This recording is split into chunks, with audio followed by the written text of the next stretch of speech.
Bonjour tout le monde, j'espère que vous allez très bien. Aujourd'hui, je voudrais vous expliquer qu'est-ce que ça veut dire les cellules gliales. Je vous invite de devenir un membre de notre grande famille en cliquant sur le bouton abonner ici pour recevoir toutes les nouveautés de la chaîne qui est toujours en relation avec la biologie. Les cellules gliales, appelées aussi cellules neurogliales en hébreu, représentent l'ensemble de cellules de soutien qui entourent les neurones et assistent leurs diverses fonctions. Les cellules gliales peuvent se diviser pendant toute la vie et l'on qualifie comme les partenaires des neurones en assurant le bon développement et fonctionnement du système nerveux central. Ces cellules sont réparties en 4 types assurant chacune à leur façon le bon fonctionnement des neurones. Les astrocytes, les cellules épendémères, les oligodendrocytes et les cellules microgliales.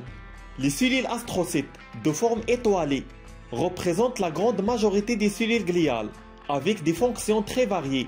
Elles participent fortement dans l'homéostasie du système nerveux central et l'élimination des débris et d'approvisionnement les neurones en nutriments et contribuant aussi à la cicatrisation des tissus nerveux pour remplacer une perte de substance par exemple.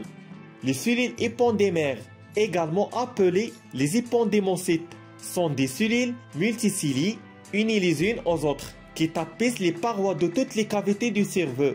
Ils jouent un rôle primordial dans le maintien du flux constant de liquide cérébrospinal, appelé également le liquide céphalorachidien, dans lequel baigne le cerveau, en assurant la circulation des liquides céphalorachidien dans les ventricules cérébraux.